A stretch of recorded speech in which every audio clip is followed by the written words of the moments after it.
This video is not about making a good character. If you want to know that, watch this video. So you'll need the Rivals of Aether, you'll need a desktop, and more time than you think you will. So go to this link in the description. It'll bring you to this page. Download all these required files. So you're going to have to select download anyway. If you're scared of viruses, then don't download it. So once you open up the file, you're going to want to extract it. So in order to do that, you will need a program like 7-zip. If you don't know how to do that, look up another tutorial to do that. So now that you've extracted it, you have all the files that you need. Delete this one because we don't need it. So what's in here? The one at the top, don't worry about it. This one is a sample character, which we're going to use as a base to work off of. Then this one is the folder which contains the main program that we're going to be using.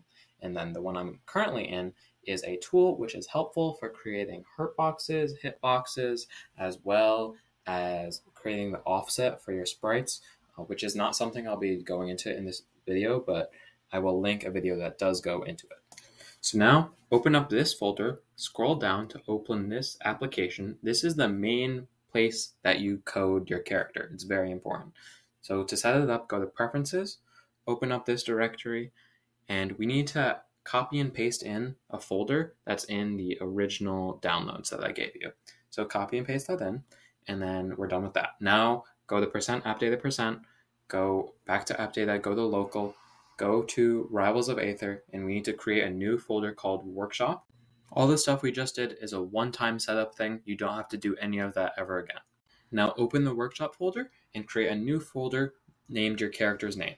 This is where Rivals stores all the data for your character. Of course, it's empty, so we need to fill it with stuff. So we're going to copy and paste the sample character that was included in the files I gave you earlier.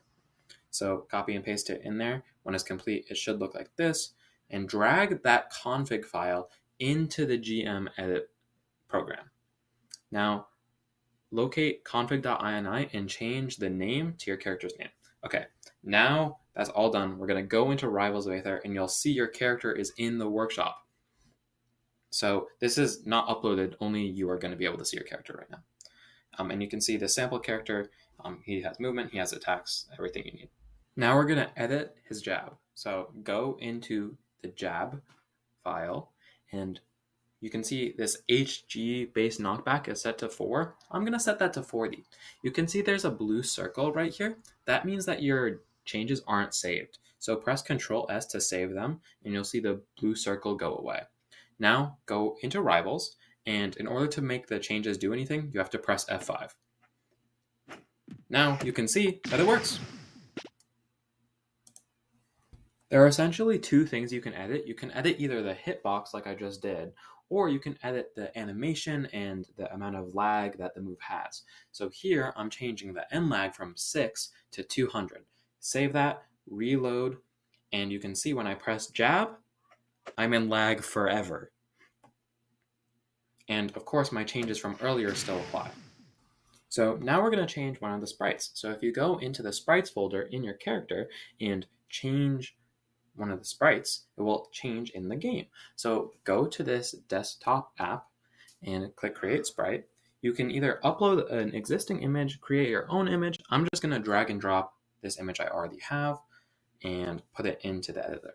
So now I'm just going to draw a little mouth on this guy just to show you that it does in fact change in game.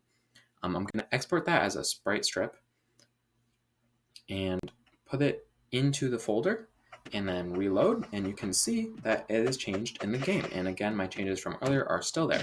If you need any more help, you should go to the Rivals Workshop manual. It has a bunch of information, like all the hitbox variables I was just talking about. You can find what they all do right here. So it's incredibly useful. So for example, you can see this HG angle flipper, like what does that mean?